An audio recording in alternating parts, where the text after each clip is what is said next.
right, I'm gonna give it a few minutes for people to get in. I think it's a little bright. Ooh, it's not bright enough. Gotta get the other way, hold on. Aw. Orientation is locked. Well, that's okay. 2 minutes until showtime. I'm just making sure everything's working before we get started. So we aren't actually going to get started for another couple of minutes here. Thanks to everyone who's in here so far and joining. Hi. So hold on, let me see if I can pull it up on my computer, because hi, good morning. Everything is going great. Everything is going wonderfully. Thank you for asking. Okay, let's see. I always forget how to get into the live things, videos. Live. Hi everyone. Hi everyone. Thanks for being here. Thanks for joining. This show is gonna start like any minute right now. And I'm trying to, why can't I just watch it? I want to be part of it on the thing. Oh, thanks. Hey, Alex. Thanks. I forgot to give you a heads up beforehand. I wasn't quite sure what was going to happen. Oh, no. We almost didn't have a show at all. Ooh, gotta plug in the computer. Everything's good. Family's good. Everyone's fine. How do I go there? I never remember how to get there. What is happening?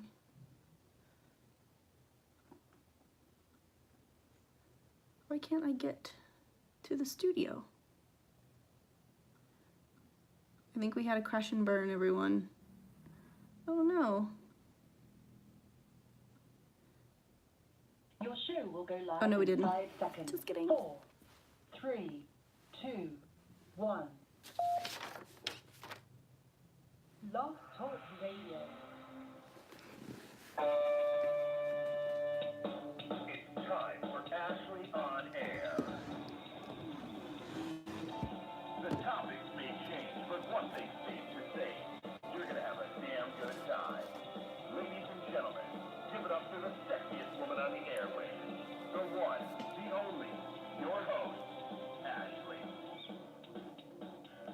Hey guys, welcome to Ashley on Air. I'm your host, Ashley Rogers. I'm a naturopathic practitioner and herbalist specializing in functional and energetic medicine. And today we have a pretty good show. I'm going to be talking about the gut-brain axis and gut-brain connection. And this is a hot topic. I think it's been a hot topic for quite some time. But what I love about constantly exploring this topic is that we're learning more and more about it as we go. And it's becoming more and more of a viable thing that can be researched and learned about. Someone said they can't see my face properly. I'm not quite sure why. Alex, if you could let me know why. Alex is my moderator today. Let's see. I don't know if that's any better. Okay, quality is fine. Okay, good. So not quite sure what that's all about. So I haven't done a solo show in a couple of weeks, and so, which I loved having the guests on, obviously. It's so awesome to have everybody on and sharing experience and talking and chatting and learning and everything like that. But, hi, Joe. So I just want to kind of fill you guys in on a couple of things that's been happening, I guess, with me. So, we'll start with my face procedure, which I plan on doing a video on to go more in detail about what I did and why I chose to do it and what led up to it. But recently, 3 weeks ago, I had what was called a balloon sinuplasty. So I don't know how, but somehow all of the nasal passages in my nose and the cartilage in the bone were completely closed. And bye, awesome tea. So I tried everything. I had stuff backed up. Nothing had a way to get out and nothing had a way to get in. So sinus rinses, nasal rinses, all the things. Nothing would have done any good for me. I did my best to clear it out, you know, naturopathically, but I went to an ENT who was awesome. And I was like, look, there's something anatomically not right. Something's definitely going on because this should not be happening to my sinuses. I never get sick. You know, I'm super healthy, you know, and I'm like, so something's going on. So he took a look and he's like, yeah, you're completely closed off. Like, let's do this procedure. After a couple of things we tried, but of course it didn't work. And anyway, so I was like, all right, you know, I guess I'm a pretty good candidate for it. And so, so I'm thinking it's just gonna be go and, you know, I sit in this chair and they stick a balloon and blow up the balloon and that'll be that. And it was slightly more invasive than that. It involved a lot of, you know, numbing medication inside my sinus. So he packed me full of what looked like these long string tampons, like in my face, all the way back into here. When he finally, you know, he moved it around and stuff and got it. So he numbed me all up and then put more gel in there to numb it. And I'll do a different video on more detail about it, but it was a lot more invasive than I thought. I mean, there were like bones moving and cartilage moving in my face. And I was like, okay, so what is that? But immediately, even though, and right now I picked something up at the gym, but I can still breathe fine. Immediately afterwards, I could breathe, and I was like, oh my gosh, this is what it feels like to get filtered air to your lungs. And so, you know, I work with people with chronic, you know, sinusitis, rhinositis all the time. And, you know, we're able usually to clear it up with diet and a couple of things that don't involve Western medicine. But I knew for myself that I needed some help because there was something going on where nothing was going in or out. So it was helpful for me to go through that process. If I can help people, you know, in the future, if they need that done, to get it done. But, yeah, it was intense. And that night I had a huge headache and it was interesting, you know, a lot of the old things that were in there that were stuck got to come out, and that felt really satisfying. So, you know, I know I had been saying like I had a face procedure, and a lot of people were like, what, you had plastic surgery? I'm like, no one did plastic surgery. Even though, you know, if that's what you want to do, if that's your thing, there's no judgment here. But, you know, so with that being said, all of that, I recently, I had a kind of a personal encounter with the gut-brain connection and what's going on with that because, you know, after the surgery, because everything is open, I did have to take antibiotics, and I chose to take the antibiotics because I knew the risks of severe infection. So, you know, there were risks as far as taking the antibiotics, but there were benefits, you know, way up here, more so that, you know, I was more susceptible to something that would be really detrimental to my health as far as like getting in my nose and all the things exposed. And so I ended up taking them, not a huge dose. And the doctor I worked with, he knows me, he knows my, you know, my profession, my career. And I was like, and he's like, how about we just do, you know, and so he gave me a dose based on what I needed. And I'm not recommending this for anybody else. You know, and it was just for a few days, and it was very short dose and very low dose. And then, you know, obviously I ended up healing myself with all the, you know, natural things and CBD and, you know, nasal decongestants that I made myself with a couple of different other things. So it was a really neat experience, but because of that, even that very short amount of time taking antibiotics, I changed a little bit. Like I could tell in my stomach, I could immediately tell in my mind, and the gut-brain connection is so huge. And I know that a lot of you are aware, you know, of how important it is, but it's like, you know, there are some interesting facts and there are some things that we can do. So anyway, so we'll kind of veering off the subject. Another thing is, I'm just kind of trying to fill you guys in on all the things. Travis and I were doing podcasts every weekend. We had to kind of take a break from that, just from the procedures, and we have a lot of things kind of going on. We got to do like 2 or 3 and then had to take a break, which we feel really bad about, but we'll start doing those again as well on Saturdays. And if not Saturdays, we'll find a time. But we're really torn between, hi Tyson, between doing, you know, the podcast, which we love, and, you know, doing them live with you guys and just doing vlogs. Like, we really love doing the vlogs too. So, you know, we're trying to find our balance still. We're really, really trying. YouTube, the face of YouTube has changed a lot, which not really for us because we never showed our kids or had our kids involved, but YouTube is still changing a lot on a different other fronts. And so a lot of different other, I don't know if I said that right. So we're trying, but we love YouTube and we love you guys, and obviously we love Blog Talk Radio and doing the show live and all the fun things. So, so that's that. Shika and I, my best friend slash trainer, gym partner, we started a 45-day Slay challenge. We started is to really lose a ton of weight, but because of you know, everything going on with my nose and a couple of things from the past couple of years, I packed on some extra pounds that I don't really want from stress and stuff like that. And, you know, I like to be fit and I like to be confident in my body and stuff like that. So doing this is really helping. Again, I already lost 2 pounds. So the 45-day Slay challenge, I'll tell you guys, just in case you would be interested in joining, you can join, you can start at any time, really. We set it on Thursday and we talked about it like in the sauna and then I was like, yeah, let's start Monday. And then I text her later, I'm like, why the F would we start on Monday when we did all the things today? Let's make today day 1. So we made Thursday day 1.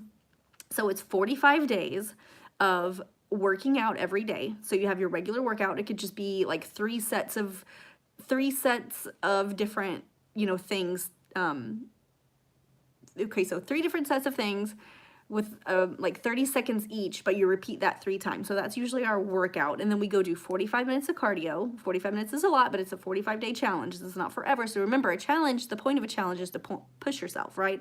So you push yourself and you do things you wouldn't normally do every single day. So we're doing 45 minutes of cardio every day. We are drinking a gallon of water every day, which you should at least drink half your weight in ounces, is what I usually recommend for people. Drinking lots and lots of water is very good for you. There are certain cases where I do not recommend drinking a gallon of water a day. If you're on certain medications, if you're on certain supplements, if you're going through certain conditions, it can really dilute things. It can really bog down the kidneys. So always work with a professional to see how much water you can drink a day. And then we're doing 100 crunches at least. We're going to work our way up, and then we're doing 1 minute of plank at least. But we were already up to 1 minute and 20 seconds of planks every day after our workout, so we're really trying to just build on that. And then yeah, for 45 days every single day. And so we're on day 7, like I said, and I feel amazing. I guess I don't know if you can hear it in my voice, but I can breathe in my nose. I've been working out and doing 45 minutes of cardio. I have all this energy. I'm like a little Energizer bunny right now all the time. It feels so good to have this energy. At night at 9 o'clock though, maybe like 9:30, I'm out. Maybe like 9:30, I'm out. I'm like out. Hi ZJ. Thanks for joining us. Thank you everybody for joining us. Yeah, Shika is definitely spirit animal material. She is an animal. She is like the best, funniest person. She's the best workout partner to have and the best like person to have in your corner for so many things. So I'm so grateful to have her. And yeah, so that's that. And then obviously I brought in the cryo skin. Yeah, I love that she pushes me too. I brought in hold on. When I was in the military, they told us 2 liters, no more. Your thoughts? Well, okay, so I don't know about military speak, but it makes sense for certain situations. You don't want to have to be peeing all the time, for one. If you're really trying, if you're in the military and you're actively on things that are trying to prevent, let's say diseases or like viruses and things like that, like if you have vaccinations, and there are all kind, I mean, there's literally so many factors, but I'm sure the military is doing that not to water you down, to make sure that you're, your body's handling all the things that you're having to take, but if you're in the middle of the heat, there's really that sweat hydration factor as well. So it really is so dependent on the situation. And then I got another question: how to detox the body from nicotine. That is actually a great question. I can't give real medical advice without knowing a lot of information, but I do work a lot with addiction and detox. I have a lot of clients who detox under my supervision, and it's something that's actually kind of near and dear to my heart. I grew up in addiction and, seeing people who were addicted and what the disease does. And, I'm still learning, but I'm sure it will always evolve and change. But I do work a lot in detox, and nicotine is nicotine is one of the hardest, but I'm really glad that you want to quit. So what I would first start doing is just, figure out what's best for your body. If a gradient process is better for you, start just by decreasing day by day until you get to a goal of, obviously eventually not. If you are a cold turkey person, then cold turkey it, and really just treat your body well. Niacinamide, which is B3, a really, really high dose of niacinamide every single day is going to help push that nicotine. That one in particular is really good for pushing nicotine out of the body really quick. It binds to the nicotine, to the tar, to all the toxins in the body, and it helps push them out faster. Now, this is not a 2 or 3 day thing. You're going to have to take the niacinamide probably, in high doses, and that's also up to your healthcare professional, or you can do a consultation with me, however you prefer. But it will take quite some time. But that is the best way to get it out of your body faster so your body stops craving it. And that's actually a really good correlation to the gut-brain connection. Because depending on how long you've been smoking for, your gut, the condition of your gut from the tar, the nicotine, your lungs as well. So lungs communicate to the stomach. Stomach and the brain have a bidirectional communication. And so your gut is the one now that has told your brain that you need the cigarettes. And then your brain turns right back around and then you get it, right? So your brain signals you it's time to smoke. And then it turns right back around and goes right back the other way and tells your stomach, this is what we need. So cleaning up your gut is going to be huge, as well. So, probiotics, really just cleaning out and really stripping that out and detoxing, sweating it, binding it.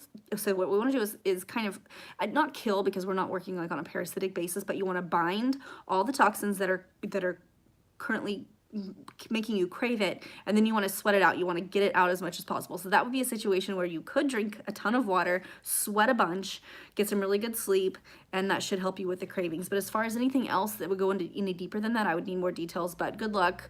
6 months is it's not as long as some people have been. 6 months is enough time for your body to want it, but so okay, anyways, so I'm going to do my segment, This, Not That, and then I'll answer more questions, and we'll talk about more gut-brain health. So this week, I am taking away... What? Oh, my God. Alex, be done with this idiot. So I am taking away your lovely, beloved, delicious-smelling laundry detergent, because guess what? In the average laundry detergent, there are over, even chemicals that aren't disclosed, there are over 100 chemicals. The majority of them are carcinogenic, especially the fragrances, what we love so much about how laundry detergent smells amazing. This was a hard one for me at first, and this goes back to when I was early 20s. Okay, I was upset. I was living alone from 18. I was doing my own laundry, and it sounds ridiculous. Hi, John. But I loved it. I loved doing laundry. I love the smell of it. I love the way it made the house smell and all the things. And that might be a woman thing. I'm not really sure. But it eventually got to the point where I got so sensitive to the smell of it, the chemicals, that even to this day, I have a really hard time walking down the aisle, like if I'm going to Target or wherever I'm shopping. Now I get most of my stuff at like a Sprouts or a Whole Foods. But if I have to go to Target and get a detergent, then I'm like, oh, it makes my head hurt so bad. So, you really got to find, and I know that that's a really tough one, and you guys are like, what is just laundry detergent? Why does it matter? Well, the laundry does not obviously filter all of that out, and so it's sitting directly on your skin all day long. And I always say, if you put it on your skin, you might as well be putting it in your mouth. So it's like you're eating these things, or you're ingesting these chemicals, absorbing them through your skin all day long. Well, what does that do? Well, for one, it's a skin irritant. So if you ever get like mysterious rashes, or if you're prone to psoriasis or eczema, then you're gonna have a harder time with detergents. Sensitive skin, I think, is an obvious thing. You have to use things that are fragrance-free, dye-free, and all of that. But for those of us who are just walking around thinking, oh, my clothes smell so good because of this Tide or this Cheer or whatever it is that you use, you know, you're also, even though you might not realize it at the time, you're disrupting your endocrines. So your endocrine, so your thyroid and all the things that make your hormones. So if you're thinking, you know, maybe I do get a little moody or a little more tired, or, I mean, there's really all these little things, but the little things really add up to the big things. So again, use my advice and use the Think Dirty app when you go to the store. Don't use conventional detergents anymore. I don't want to see you guys using those. So there's plenty of options now. 7th generation is a really good one. It ranks usually a 0 to a 3, which is very clean. They're 97% plant-based and they still smell good and they get your clothes clean. They use like oxygen power and all these different types of things to get the clothes clean. I know you're wondering like, well, how are my clothes get clean?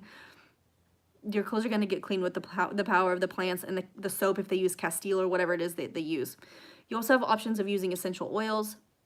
And then they also make everything. They make like fabric softener, and they make, you know, the little fabric sheets that go in the dryer that smell really good. So if you're worried about the smell, whatever. But I would, and you know, there was a reason why they made like baby stuff, like Dreft and things like that. Even those I cringe. Like whenever it comes to the kiddos and the babies, you want to be really careful about what they're inhaling and, you know, what they're wearing on their skin, because that stuff is going to stick with them for a long time. It's going to be a determinant of things to come in the long haul. But for you right now, you know, I'm really just trying to help you detox your house, detox your life, and put all the little pieces of the puzzle together so that you are living optimally, you're aging optimally. We all know that I love at SoCal Natural Health, you know, optimal aging, and all of those things start when we're born, truly, especially up to the, like from 1 to 18, and then it gets serious.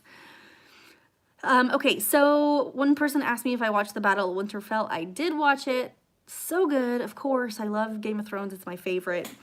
So yeah, so I'm taking away your laundry soap this week. And if you guys have any other questions on that, let me know. And another thing I want to say, that if you're or if you watch it later, if you listen later on iTunes, if there's a good point that resonates with you, or there's something you just want to share your excitement about the show, I love to see you guys' feedback on my email, on my Instagram, on your stories, on your timeline, whatever it may be. Just please tag me in it so I can share it with everybody else and we can help spread the word about, you know, the show and SoCal Natural Health and Hi Chester and everything we're trying to do here, because, you know, there's some good information and I feel like a lot of people could have some fun while learning and empowering themselves. So please share, you know, if you find it, you know, helpful and interesting and fun and something that you want to share with your people, then please do on social media. Just tag me and then I'll be able to share it and then we can kind of create some hype. But all right, so let's see, you guys hear me. I'm like an Energizer Bunny. I have so much energy. I feel amazing.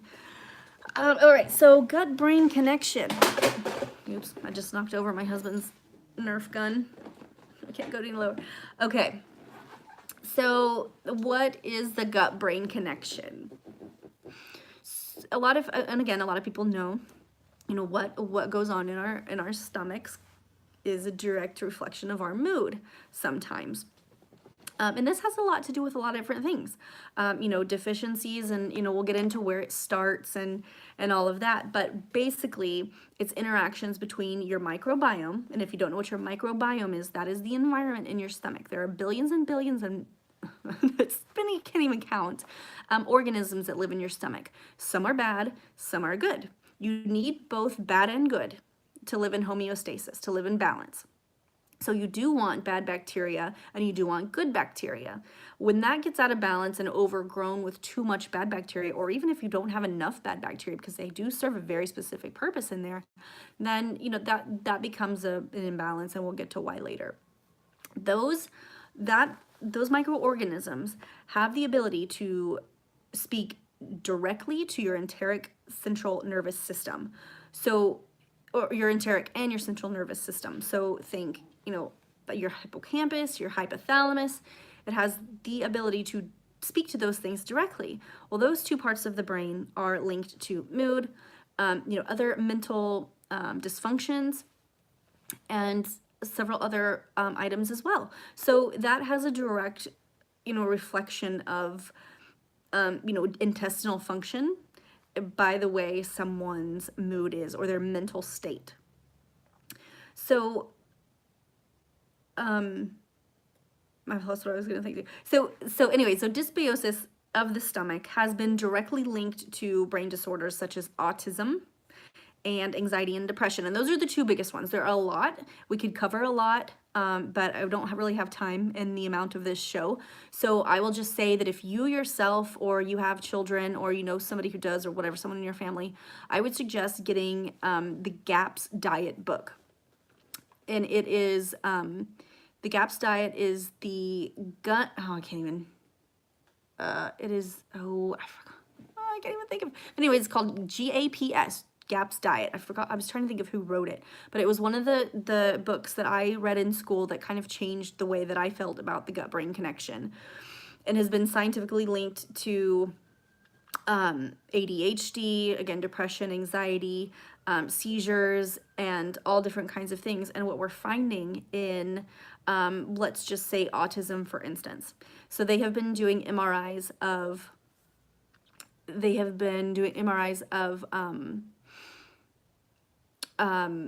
pregnant women, you know, in the, in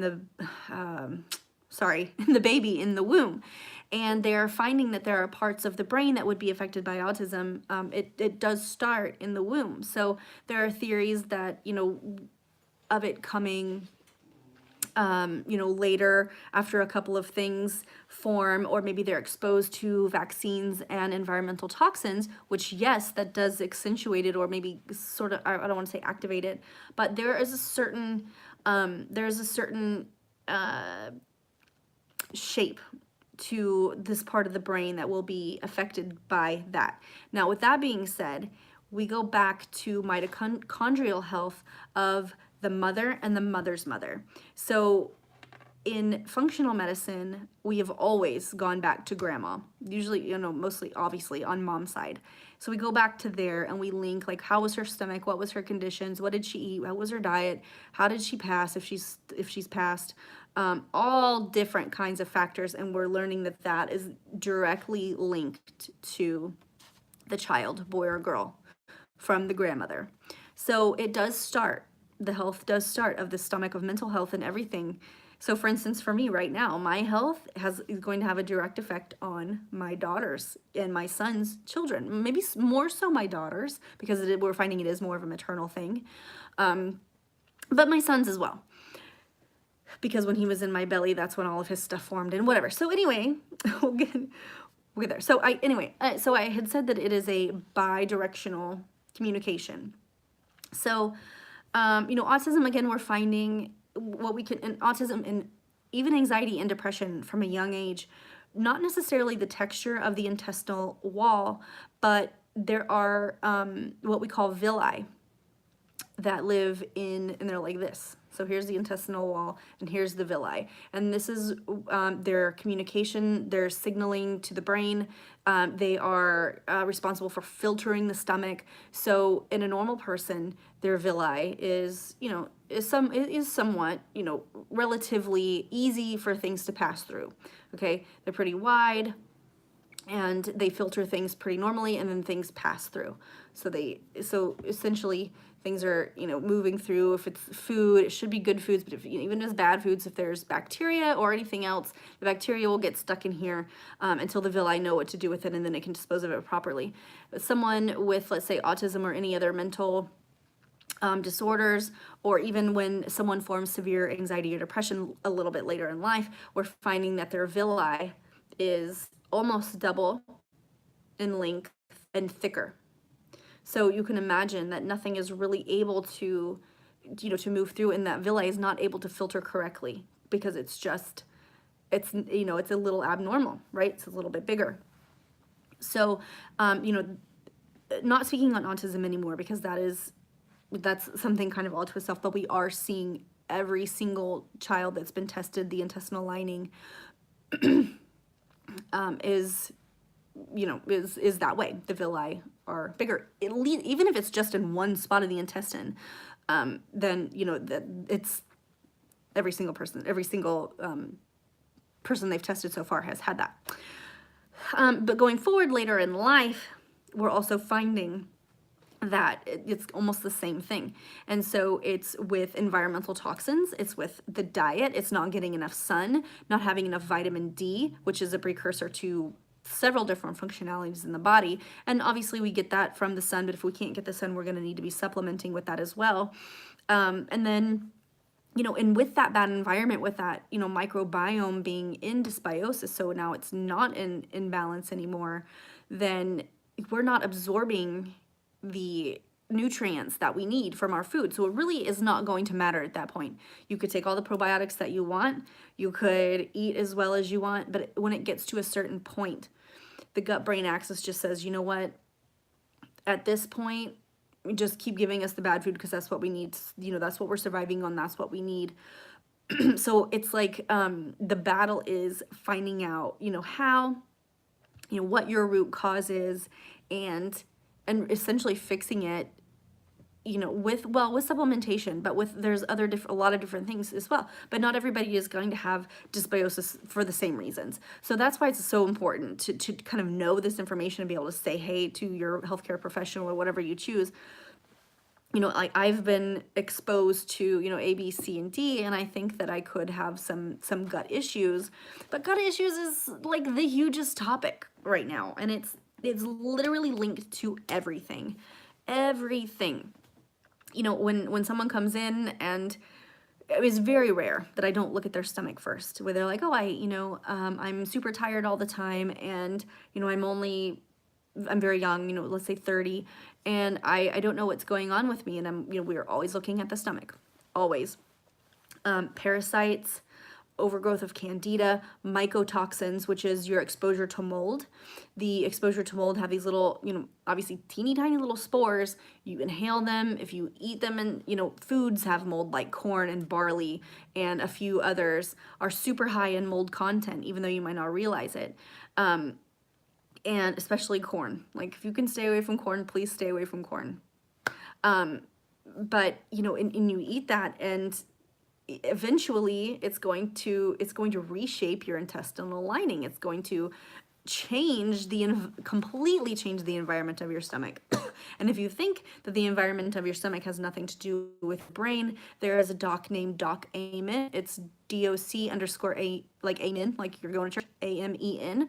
He shows slides all the time, of course, on, addiction and, alcohol use and all these things of the brain, scans of the brain, where they're, you can tell the effects.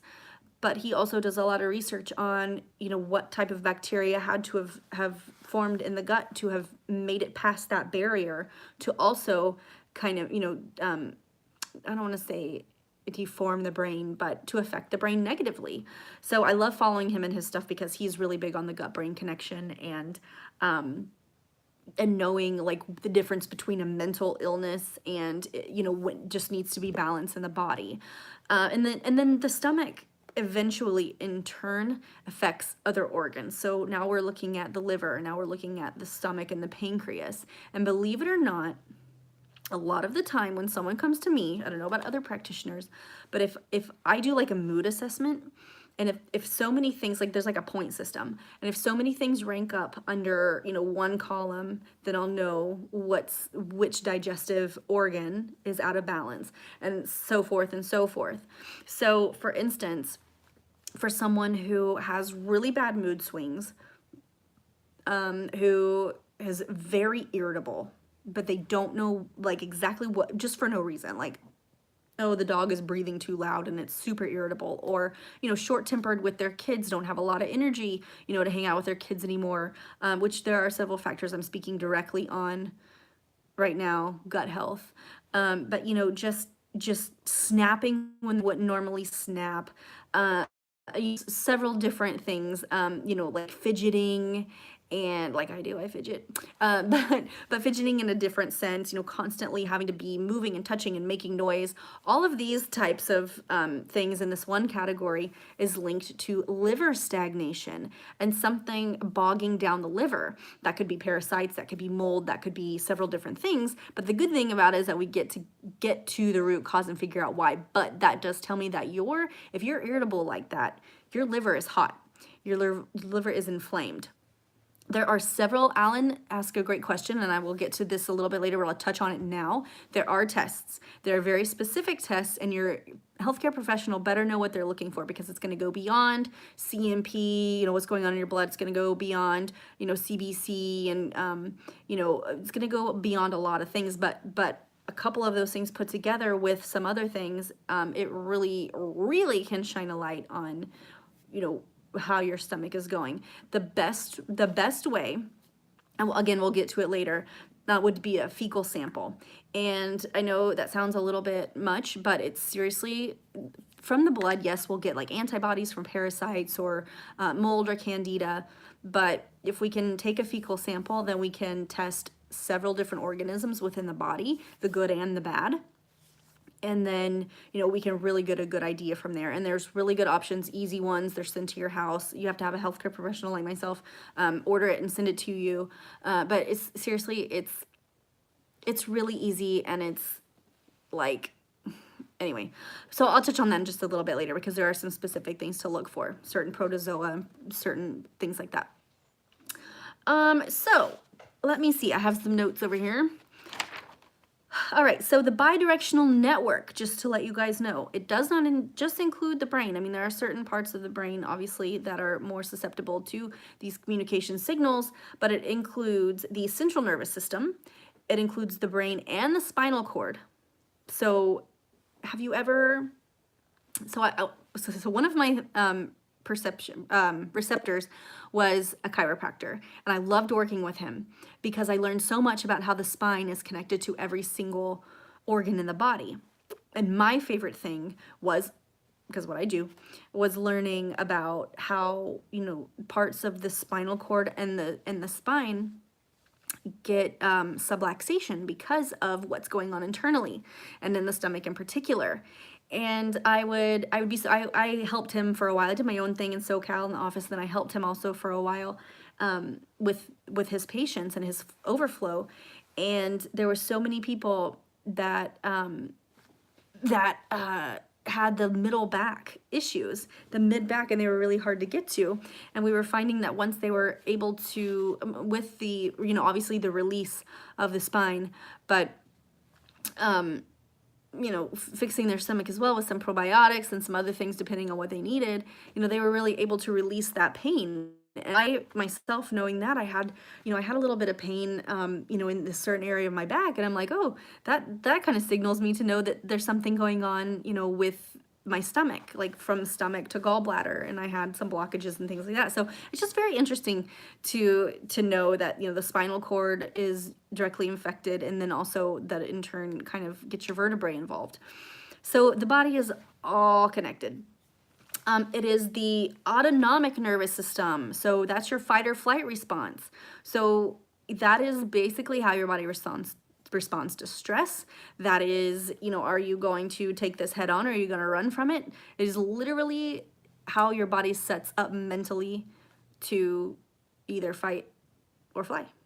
So that is to me, that is pretty huge and pretty nerdy, because I think it's very interesting.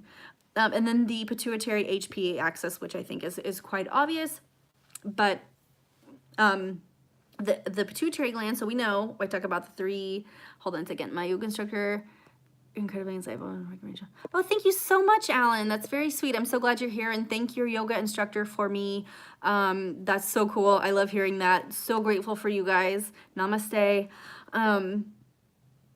Obviously, okay, so I talk about the three magic elixirs. We have sun, sleep, and sweat. Okay, so sun and sleep are going to be the two biggest factors for, cleaning out your brain of those harmful proteins and things that could be bogging it down. And then obviously the sun and the pituitary gland are like BFFs, right? So if you're getting the right amount of sun, this should help a lot with that. But the direct effect that harmful, dysbiosis of the stomach has on the pituitary gland is that it causes the pituitary gland to actually secrete more cortisol. And if you have an overflow of cortisol, lots of things are going to happen. You're going to gain weight. You're going to gain that sticky fat in your stomach that communicates to the rest of the body that, you need an overload of toxins. So it's going to actually accentuate things. If you have a sugar addiction, if you have an alcohol addiction or alcohol habit, drugs, nicotine, whatever it may be, sugar is the biggest one, so it's going to pack on that fat in the in the waist, and then sometimes for women also in the arms. So look at the back of the arms. You'll notice like the weight that packs on, that is kind of bumpy, I want to say. That is a very specific type of cortisol stress reaction in the body. And there was a lady who became famous for her, I don't know, incredible body and zero fat and whatever. And she was like this huge inspiration. I think she still is. I think some people still follow her, but she's the one who came out, I think a couple of years ago, and said that cellulite is not actually cellulite, that it's fascia. And I'm here to tell you that, okay, some of it might be fascia, maybe in certain circumstances, maybe for her because she's skinny as hell, so for seeing her fascia and it's bumpy, then maybe that's what it is. But cortisol, stress, you know, what's going on obviously in the gut, in the stomach, that is responsible for your cellulite. Cellulite is a real thing. Cellulite is yucky, sticky, yellow fat that sticks to, okay, so legs, whatever, but in the stomach, then it becomes visceral fat. Then that fat starts to surround the organs. So your stomach is basically just having a heyday in there, being out of balance. It's like if you think about the Mucinex commercials, okay, you know, where they have like the big green guys and they're setting up shop and they're so hard to get rid of. So think of it like that, and then think of it as everything feeding off of one another and creating this biofilm. So the biofilm lives in the villi, okay? The biofilm lives down in here.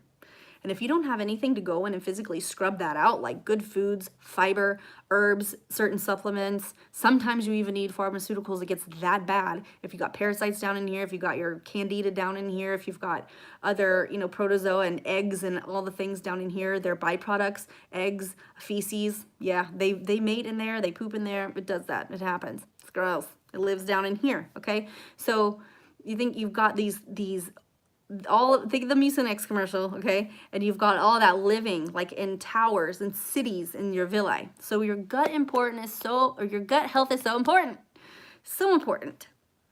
So, so the spinal and vagal pathways, I'll go back to that, are directly affected. So your vagus nerve, I don't know if you're familiar with the vagus nerve, but it is the largest nerve in the body. It runs from the base of the spine and it connects to every single organ in the body. That nerve itself is so important to work on. If there's a block in that, just think of it as like a river.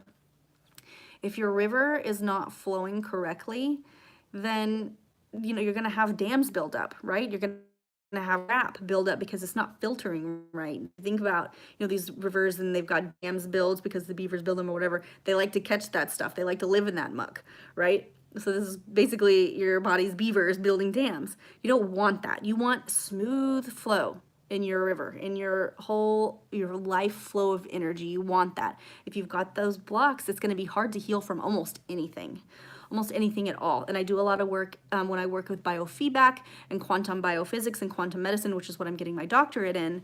We work a lot with the vagus nerve, and scientific studies have showed the speed of the healing, you know, pretty much for any condition once the vagus nerve has been addressed. So they speak directly to those specific pathways, the spinal column and the vagal pathways. And then let's see, this leads to, I said this, an increase in cortisol from the pituitary and adrenals.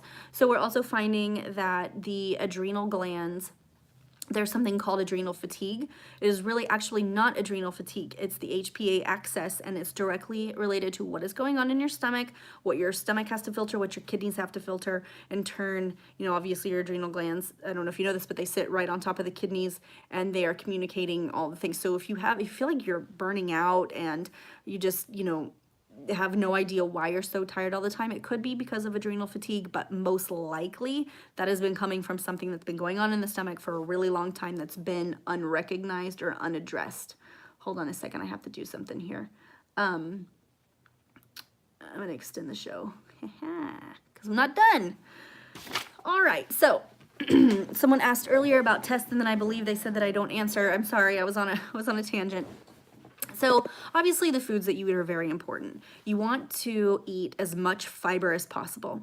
I know that there has been a recommended daily intake of fiber, but I am now finding that I am recommending well over that to my clients, well over it. pretty much for anything, at least for the first month or two, you know, because we really want to clean things out a lot. Like we want to really clean things out. If it's a very serious case, then we'll do coffee enemas. I'll clean them out with some extreme things like wormwood, black seed oil, lots of different things. Everyone is different. So before you take my advice, just I suggest either getting a consult with me or a healthcare professional that will test for these things. So you want to test for, you want to do a fecal sample for sure. There is a lab that I like called Salvio that I use. And only a healthcare professional can order from these people. So find someone who can order from them. They test for all the things. So for Candida is a huge one. They test for all of the big, well, the major parasites and the smaller ones. So we all have parasites, right? So don't get freaked out. We all have some type of parasite. It comes from water. It comes from pork. Pork is the most parasitic meat that you could possibly eat, more than raw fish, but it does come from raw fish. It comes from all kinds of things. Soil. And so there is just, what? Not with what I wanted. Yeah, thank you for that. What?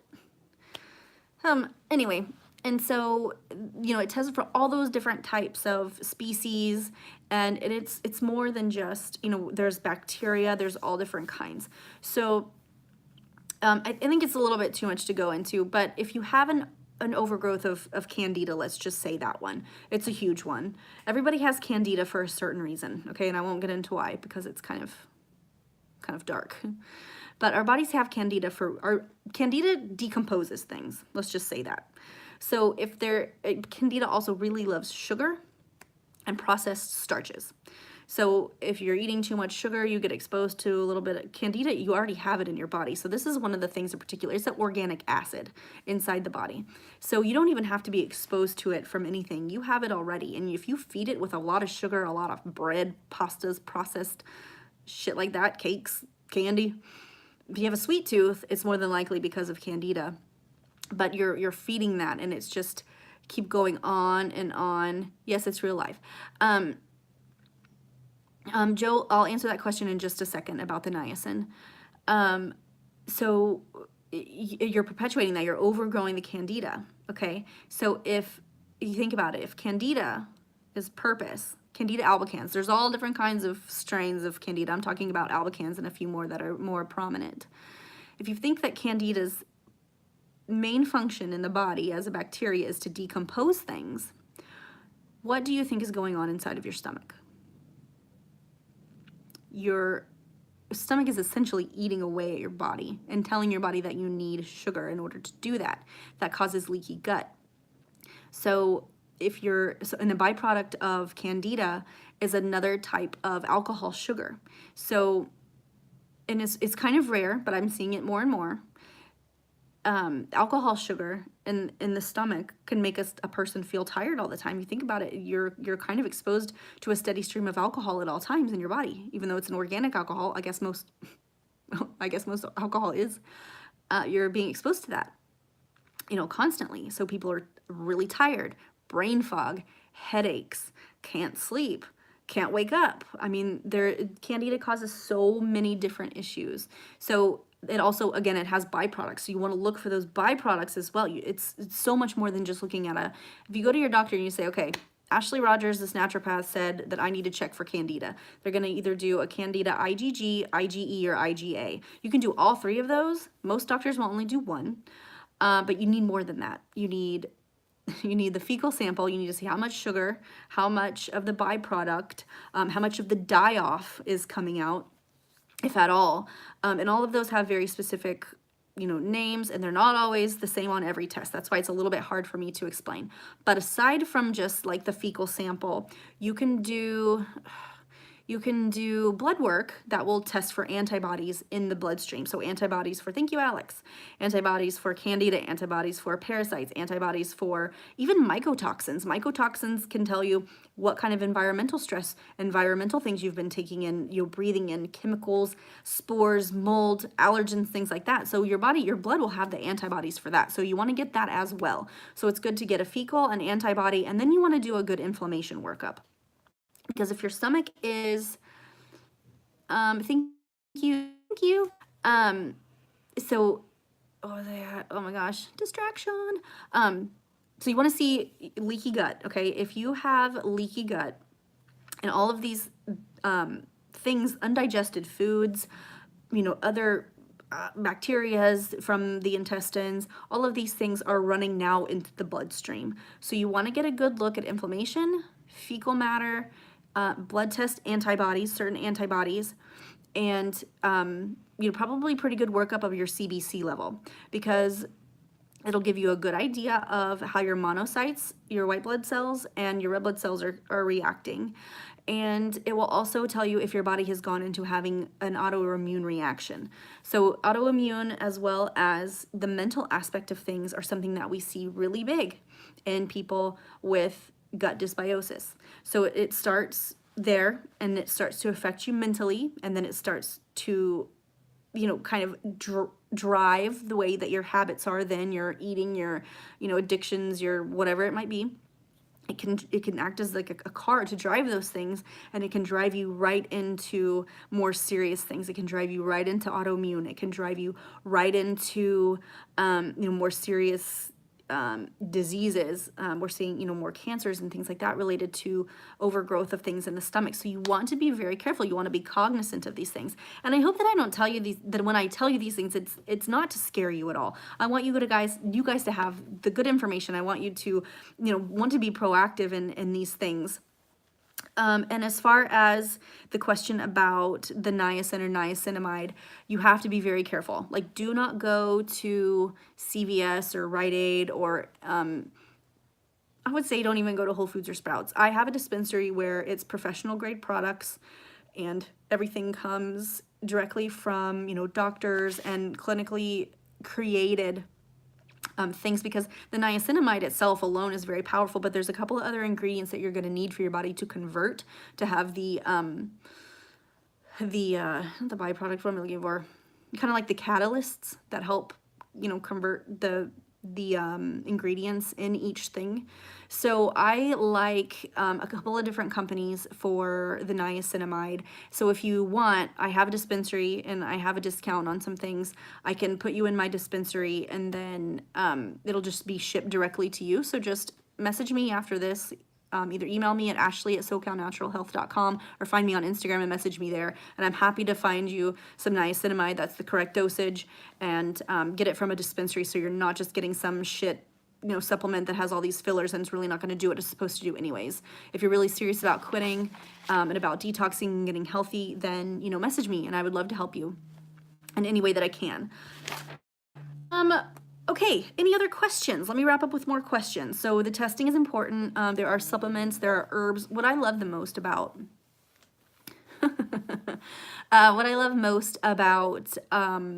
herbs, I'm an herbalist, is that they are so powerful, like killing the stuff in your stomach, and without harmful side effects. There is a die-off process, and sometimes that stuff, is a little bit annoying and painful, but they are so powerful with no side effects, and I love herbs. So some herbs I love for just general cleansing of the gut and some intense cleansing of the gut. Milk thistle, nettle, wormwood, cat's claw. I like the ones that really get in, as I was telling you before, the biofilm that likes to live in here and create all the things, and nothing can move and budge. Those are some really great ones for that. Something else you'll want to make sure that you're doing is, of course, vitamin D and the B vitamins, a good B complex. Anytime you're working on your stomach, you need those B vitamins. Those B vitamins are going to be so important to the healing of the stomach. And all the things, because yes, we want to kill those things, and we want to detox and cleanse. Say, for instance, you have something that's causing some mental things in your stomach and you want to cleanse those out. But a lot of people take the detox route as you take everything away from the body. Whereas I like to detox every day. So I'm helping my people detox every day. But the best way to detox we're finding is not taking away, it's actually nourishment. So giving the body the correct minerals and vitamins that it needs is going to provide better results. as far as your detox, because there's phase 1, which is, yes, cleaning. There's phase 2, which is nourishing and bringing back in antioxidants and all the nutrients and things that the body needs to, to bind and detox. And then there's phase 3, obviously, which is elimination. So what's the best way to do that? For you, is it sweat? Is it bowel movements? Is it making sure you're peeing a lot? So everybody's different, like I said. And the best outcomes is that you are just, you're balancing your gut, and you are, hi David, and you are healthy and happy. And there's just so much to be said about, what the environment of your stomach and the stress signals that it sends to the brain. And, I'm sure a lot of you on here can relate to, like, oh my, when I get anxious, I get, the butterflies or the bubbles in my stomach, and and I don't know, it makes me really nauseous, and I get anxiety, like I feel like it's the end of the world. And that is an overload of the bidirectional communication going on between the stomach and the head. So yes, meditation, we can get into a little bit of energetic stuff. Meditation is going to be great for that as well. Training your mind to know that, things are not dire, and how to really breathe into the situation and not let yourself get scared and worried and beat yourself up. And also that you can overcome cravings, and you can overcome the stuff that's going on in your stomach. So meditation is great. And then the next best step is changing your foods. Yeah, bacon is tasty, but bacon is ugh. Maybe we need to cut back on quite a few meats, fresh whole foods, fresh seafood for a little while, so it really is dependent on the person. It's dependent on, ancestry. I had people do some research. What did your ancestors eat? How much disease did your ancestors have? I really like to do that kind of research as well. Get out and play in the dirt, play in the sunshine, get dirty. Whatever environment that you live in, you need to be immune to it. So get out and, get in the soil, and that's going to help build your bacteria on the outside, on your skin, and on the inside as well. Eat local foods, eat local organic honey, eat local organic vegetables and things that come from your own soil, in your ground. And I know I'm in California, so I have a luxury of that. But, if you're in another place that may not have the luxury of it, just try to find a local, like, farmer's market or whatever. But trust me, that part is so important. And then work with someone to get the test done. If you think it's something severe, like I said, we're going to do fecal organism test. We're going to do antibody test. We're going to do an inflammation test. And we're going to do a CBC to make sure, that your body's immune response is working fine. So, and those are just 4 main. There might be others that I would add, or that a professional healthcare person who knows what they're doing might add as well. But yeah, so as always, you guys, please always work with a health professional. If you have any questions at all, you can always reach out to me. As of right now, my initial consultations are always free. I work with people virtually and in office. So if you're in Southern California, you can come see me in office. If you want a virtual consult, we can do that as well to try to get you on the right track. I come up with programs and individualized, protocols for every individual. No 2 people are the same. You guys, I love you so much. Thank you so much for listening. Next week, I have Dr. Nicole Para, who on Instagram is the.holistic.psychologist, and she is the shit. And I am so excited to have her on next week. I can't even tell you. I am just so thrilled. So she's on next Wednesday. Probably won't be live, but we'll be doing, I'll be recording it, and then I'll be posting it on iTunes, and it'll go on YouTube as the video as well. And if you don't follow her, go do that now. She is honestly, she's so good, and I love her work, and I'm so excited. So thank you guys. I love you all very much. Thank you so much for tuning in. If you need me, I'm only an email or a message away, and I will see you guys. Well, I guess I won't see you guys, but I will be posting for you guys next week a really great show. So I hope you can tune into that as well. Okay, have a great